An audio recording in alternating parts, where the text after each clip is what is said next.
Mga anak ng Diyos, pag-isipan ninyo kung gaano kadakila ang pag-ibig ng Ama sa atin.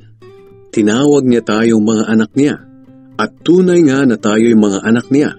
Kaya hindi tayo nakikilala ng mga tao sa mundo dahil hindi nila kilala ang Diyos. Mga minamahal, mga anak na tayo ng Diyos. Ngunit hindi pa naihahayag kung magiging ano tayo sa hinaharap. Alam natin na sa pagbabalik ni Kristo, tayo ay magiging katulad niya dahil makikita natin kung sino talaga siya. Kaya ang sino mang may ganitong pag-asa kay Kristo ay dapat maging matuwid sa kanyang buhay, tulad ng buhay ni Kristo na matuwid.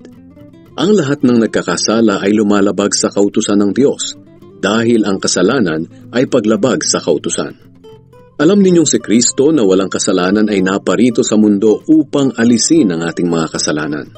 Ang sino mang nananatili kay Kristo ay hindi na nagpapatuloy sa kasalanan. Ang nagpapatuloy sa kasalanan ay hindi pa nakakita o nakakilala sa Kanya. Mga anak, huwag kayong patadaya kanino man. Ang sino mang gumagawa ng tama ay matuwid, tulad ni Kristo na matuwid. Ngunit ang nagpapatuloy sa kasalanan ay kampo ng Diablo.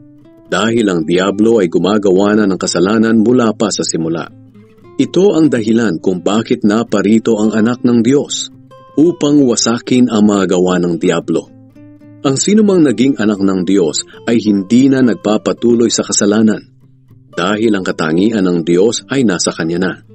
At dahil nga ang Diyos ay kanyang Ama, hindi na siya nagpapatuloy sa kasalanan. At dito makikilala kung sino ang mga anak ng Diyos at kung sino ang mga anak ng Diablo. Ang lahat ng hindi gumagawa ng matuwid o hindi nagmamahal sa kanyang kapatid ay hindi anak ng Diyos.